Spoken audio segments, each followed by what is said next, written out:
Olá, retomando nosso estudo bíblico então. Hoje seguiremos capítulo 13 de Gênesis a partir dos versos 11 e 12. Apenas para a gente se situar onde paramos no vídeo passado, nós paramos Abraão e Ló, junto com a esposa de Abraão, Sarai. Eles foram ao Egito por conta de uma fome que abateu a terra de Canaã. Houve todo aquele problema envolvendo a Sarai no Egito e eles são então expulsos do Egito. Já em Canaã, acontecem conflitos entre os pastores de Ló e os pastores de Abraão.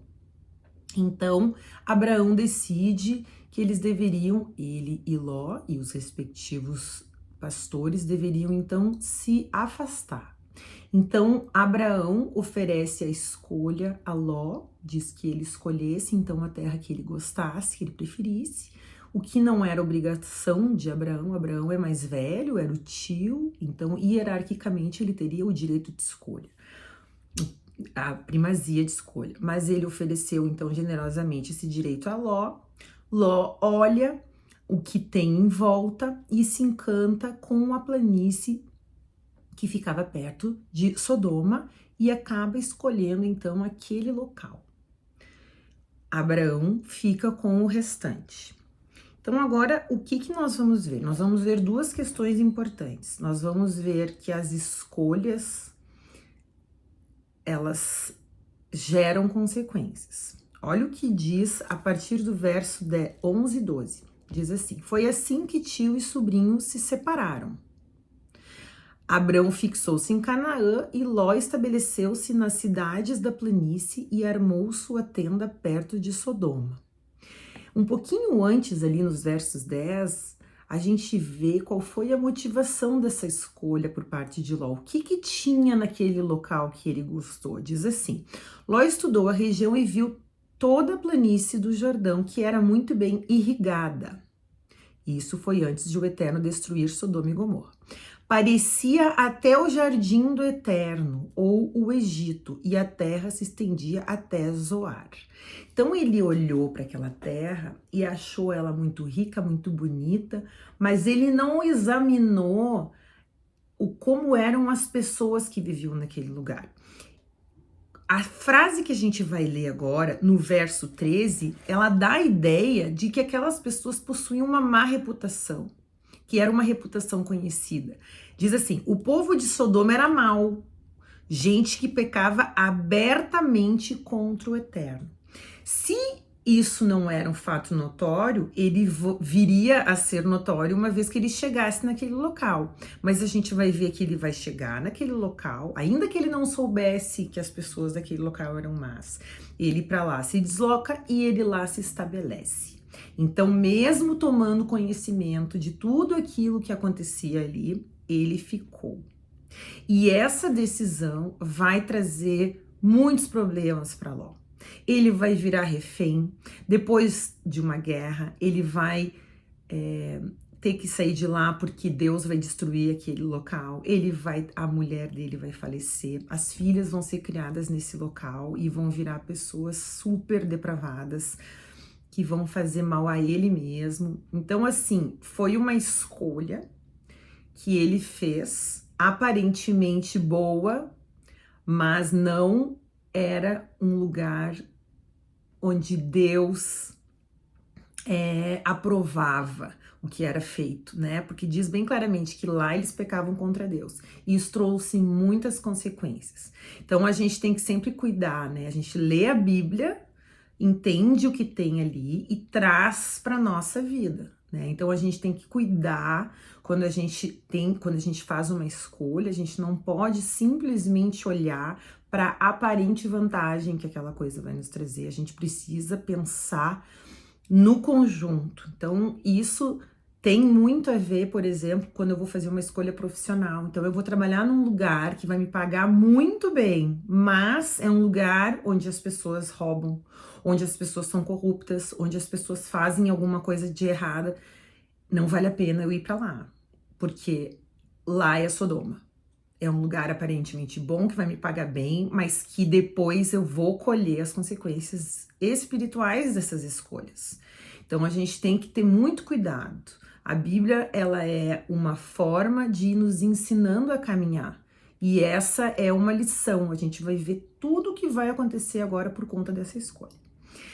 Agora sigamos ali pro verso 14. Olha só. Depois, começa assim: depois que Ló se separou do tio, o Eterno disse a Abraão: olhe para o norte, sul, leste e oeste.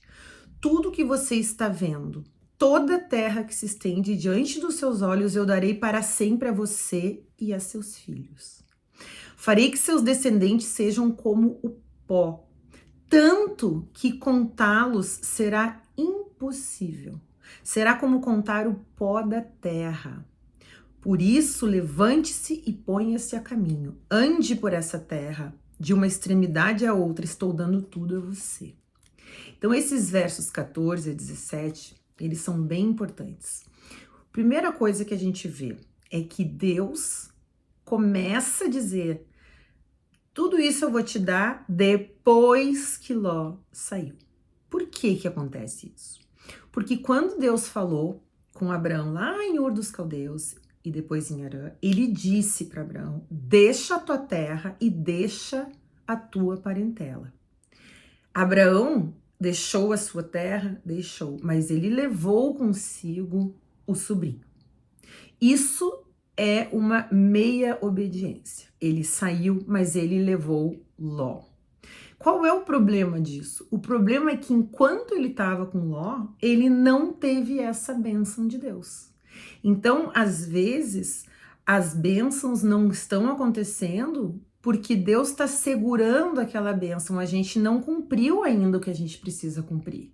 Então, às vezes, Deus determina que a gente ajeite a nossa vida, que a gente faça as coisas certas de acordo com Ele. A gente, por exemplo, um casalzinho que mora junto há anos, para Deus, tem que casar. O casamento foi inventado por Deus, ele não foi inventado pelos homens. Então, às vezes, um casalzinho tá lutando, tá querendo coisas, pedindo bênçãos para Deus, mas ele não fez ainda o que ele tem que fazer. Ele precisa casar, ele precisa resolver a situação dele perante Deus. Então a gente precisa sempre estar refletindo se a gente está cumprindo a nossa parte antes de pedir as bênçãos que a gente deseja. E foi o que aconteceu. Apenas quando Ló foi embora, Deus diz para Abraão: eu vou te dar tantos herdeiros, mas tantos herdeiros, que tu vai ter mais herdeiros do que o pó da terra. Para um homem idoso, que nessa altura já devia ter uns 85 anos, cuja mulher era estéril. Então Deus promete isso para ele: eu vou te dar muitos herdeiros e eu vou te dar toda essa terra que tu tá vendo aqui para sempre, para ti e para os teus herdeiros, né? Aquela terra que era Canaã, que agora e ainda é chamada de Canaã, mas que virá a se tornar em Israel depois, no futuro. Agora, quando o neto de Abraão nascer, que é Israel. Mas enfim, Deus faz essa promessa, segura essa bênção, mostra pra gente que a gente tem que caminhar com ele em obediência para que ele libere as bênçãos que a gente tanto pede e que ele considere que serão benéficas, porque às vezes a gente pede coisas para Deus que, se ele nos desse, seriam maldições. Às vezes a pessoa quer prosperar muito, mas se Deus permitir isso, essa prosperidade vai ocupar demais aquela pessoa, ela vai se afastar da vida espiritual. E essa é a vida que mais interessa para Deus, é a nossa vida eterna, porque essa terra é temporária, depois daqui que tudo vai realmente começar, nós vamos viver para sempre. Então, essas bênçãos, devem ser, para ser pedidas, a gente sempre tem que pedir bênçãos de acordo com a vontade de Deus e que sejam boas para nós. Eu peço sempre: Deus, fecha essa porta se não for ser bom para mim, para minha família. Então a gente precisa sempre ter assim que o Senhor Jesus nos ensina, né? Que seja feita a vontade do Pai e não a nossa, porque o Pai sabe de todas as coisas, ele sabe onde os caminhos vão levar. Deus sabe que Sodoma vai ser destruída. Ló não sabia. Mas Ló não escolheu da forma correta. Ele escolheu com base nos olhos físicos e não nos olhos espirituais. Bom, então Deus está construindo essa caminhada com Abraão e com a gente e com os israelitas que estão escutando essa história pela primeira vez, está mostrando que ele é um Deus de promessa e que ele é um Deus que cumpre as suas promessas e que, portanto, a gente tem que viver pela fé, acreditando nas promessas de Deus. Deus cumpre as promessas. Então eu peguei aqui dois versos aqui na Bíblia que comprovam o cumprimento dessa promessa aqui, do capítulo 13, dos versos 14 e 17. Aqui, Deus fez duas promessas a Abraão, que ele vai ter muitos herdeiros e que toda aquela terra vai ser dos herdeiros de Abraão, dos herdeiros de Israel.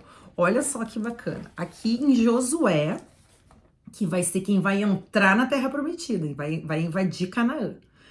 Josué, no capítulo 21, a partir do verso 43, olha que legal, ele diz assim: assim o Eterno deu a Israel toda a terra que ele havia prometido em juramento aos seus antepassados. Eles tomaram posse da terra e sentiram-se em casa ali.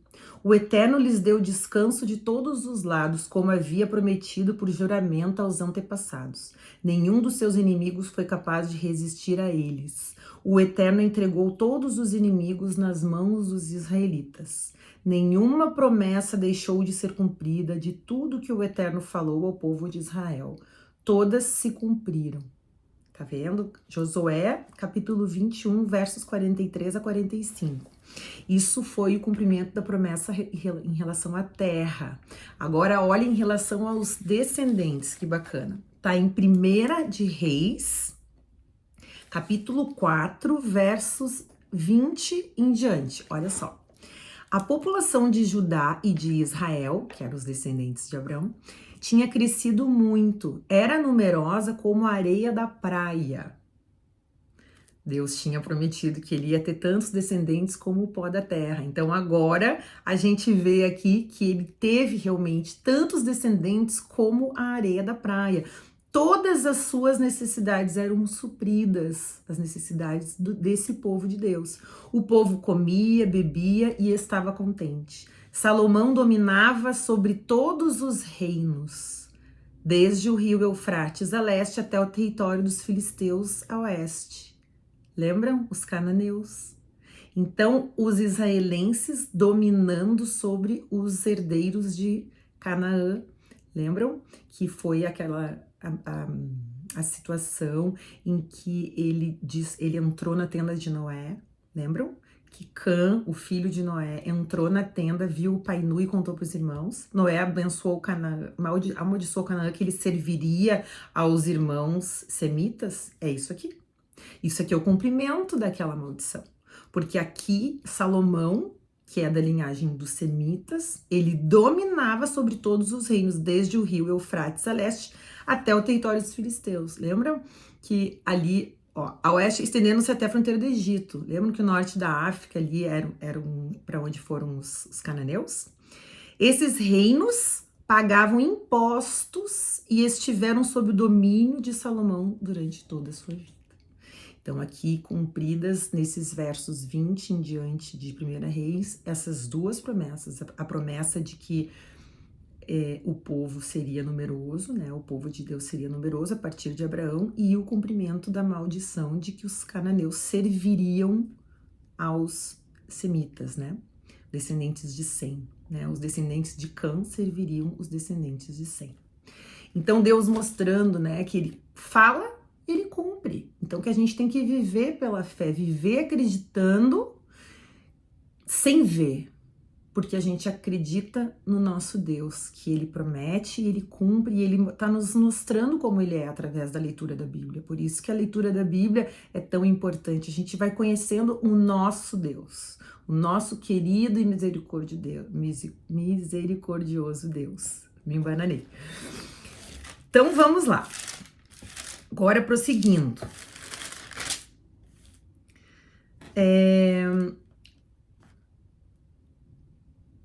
Abrão desmontou sua tenda, ele partiu dali e se estabeleceu perto dos carvalhos de Manre, em Hebrom, onde edificou um altar para o Eterno. Então, o terceiro altar que ele edifica para o Eterno, cultuar publicamente o seu Deus. e agradecer por tudo que estava acontecendo na vida dele, né? Após esses fatos, agora a gente vai começar, nós vamos ler sobre uma guerra que vai acontecer. Essa é a primeira guerra que nós vamos ver na Bíblia. Naturalmente, ela não foi a primeira guerra que houve, mas o que importa para Deus e o que vem para dentro da palavra dele são fatos que têm relação com a redenção, com a história, né? A história da Bíblia. A história da Bíblia é a criação do homem, a queda, né? A entrada do pecado no mundo. Depois de toda a Bíblia, a gente vai entendendo o caráter de Deus, depois vem Jesus nos salvar e nos devolver, nos levar de volta, né? Jesus vai nos levar para a Canaã celestial, né? Mas agora essa guerra, ela vai nos mostrar algumas coisas interessantes. Essa guerra, em primeiro lugar, ela quer mostrar como esse povo que ganha a guerra é forte, né? Ele é forte, ele é super forte. São 4 reis contra 5. E os 4 reis vão ganhar dos 5. Então, muito fortes, né? Deus quer mostrar assim, eles eram sensacionais. Só que depois, Abraão vai derrotar todos esses reis, com todos os seus exércitos, apenas com 318 soldados. Por quê? Porque apesar de ele não ter um grande deserto, ele tinha Deus. E quando Deus luta com a gente do nosso lado, não interessa quem tá do outro lado, a gente é mais forte. Quando a gente tem Deus do nosso lado, ninguém consegue nos deter. E é isso o que Deus está contando aqui nesse capítulo 14. Então essa guerra quer mostrar que Deus vai aniquilar esses poderosos reis que a gente vai ler aqui. Então vamos lá. Após esses fatos, quais fatos? Após essa separação, né? Após Ló ter ido para Sodoma e Abraão ter ficado me deu branco, em Canaã. Deu branco. Então vamos lá. Após esses fatos, Anrafel, rei de Sinear, Arioque, rei de Elazar, Kedorlaomer, rei de Elão, e Tidal, rei de Goim. Esses nomes difíceis. Tá. Então, esses 4 reis declararam guerra contra Bera, rei de Sodoma. Lembra que Ló tá lá em Sodoma. Contra Birsa, rei de Gomorra, contra Sinabe, rei de Admá, contra Semeber, rei de Zeboim, e contra o rei de Belá, que é o outro nome de Zoar. Então aqui nós temos a declaração de guerra de 4 reis contra 5 reis. Por que que houve essa guerra? Agora nós vamos entender. O segundo grupo de reis, os que sofreram o ataque, são esses 5, reuniram-se no Vale de Sidim, isso é o Mar Salgado. Mar Salgado é o Mar Morto, né? Ele é morto porque ele não tem vida, ele é 10 vezes mais salgado que o mar normal. Então, o que havia acontecido? Tá falando dos 5 reis. Esses 5 reis, eles se submeteram ao domínio de Kedorlaomer, um dos 4 reis. Eles haviam se submetido durante 12 anos. Se submeter é pagar impostos, né? Mas no 13º ano se rebelaram. Então eles disseram, não chega, não vamos mais pagar, né? Os 5 reinos se juntam e se rebelam.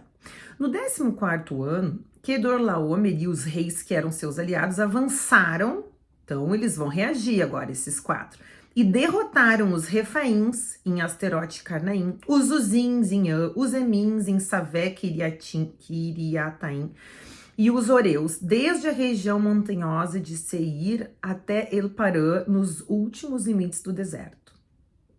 No caminho de volta, pararam em En-Mispate, que é Cádiz, e conquistaram toda a região dos Amalequitas e dos amorreus que viviam em Hazazon Tamar. Em resumo, os 5 reis se rebelaram, os 4 reis se juntaram e aniquilaram com tudo que tinha pela frente. Foi então que o rei de Sodoma, com o apoio dos reis de Gomorra, Admá, Zeboim e Belá, que é Zoar, entrou na guerra.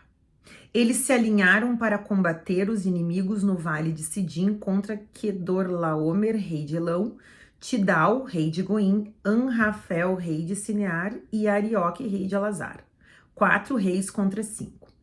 O vale de Sidim era pontilhado com poços de piche. Na fuga, os reis de Sodoma e Gomorra caíram nos poços de piche, mas os outros escaparam e foram para as montanhas.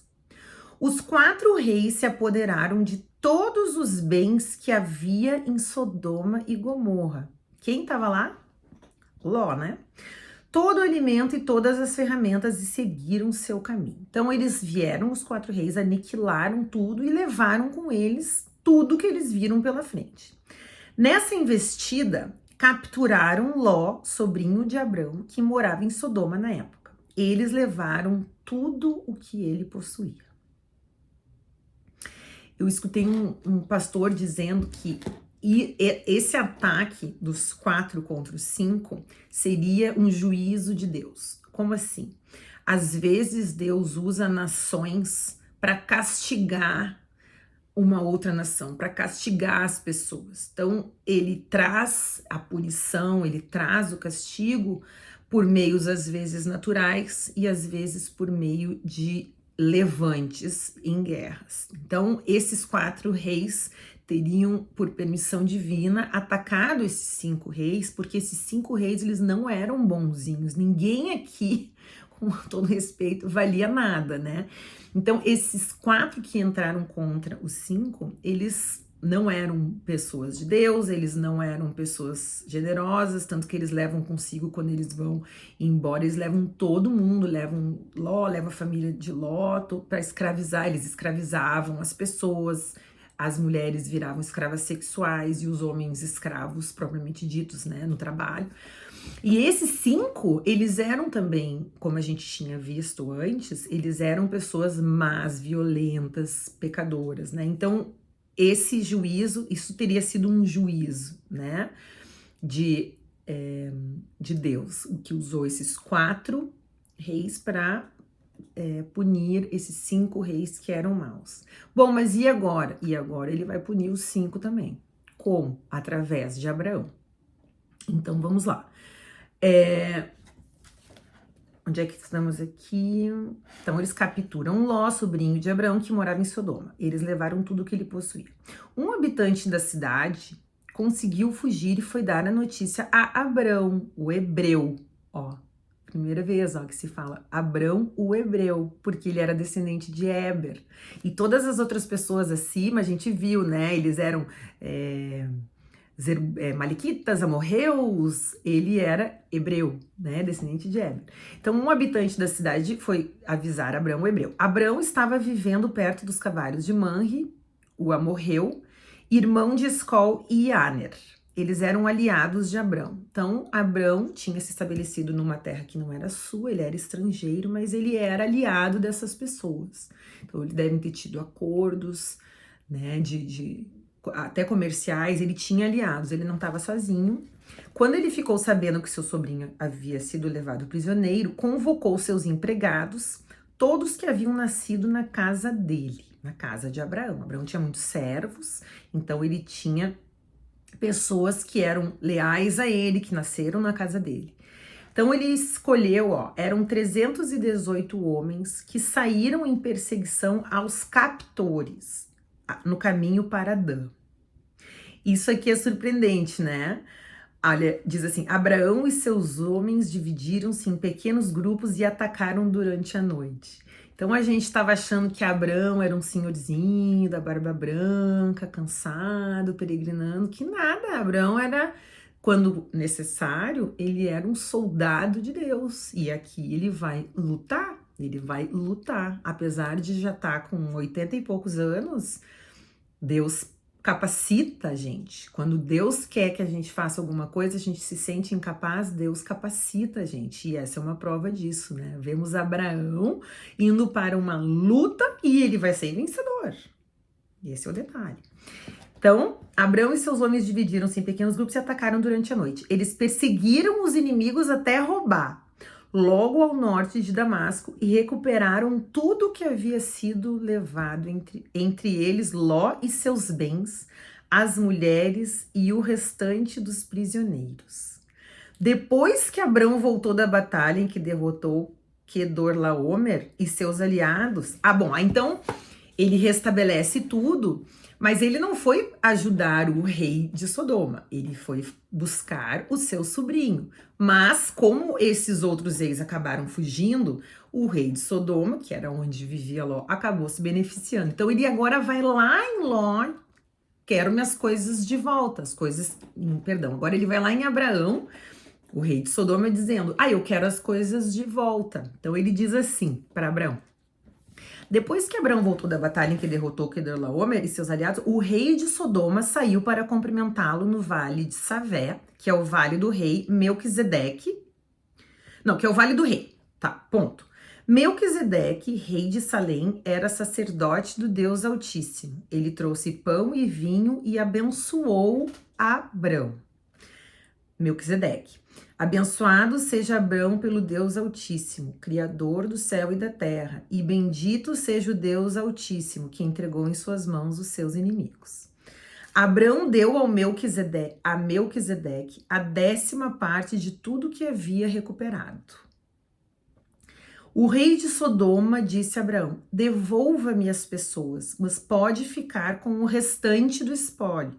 Então o rei de Sodoma disse, pode ficar com tudo, só me dá as pessoas. Mas Abrão respondeu ao rei de Sodoma, que era um local de inimigos de Deus, né? Ele disse, faça um juramento solene diante do eterno Deus Altíssimo, Criador do céu e da terra. Não levarei nada do que pertence a você. Não quero nada teu. Nem mesmo um fio de linho ou um cadarço. Não quero que você fique por aí dizendo, enriqueci Abrão. Não quero nada além daquilo que meus empregados comeram e a parte que cabe aos homens que me acompanharam, Aner, Escol e Manre. Eles devem receber a parte deles.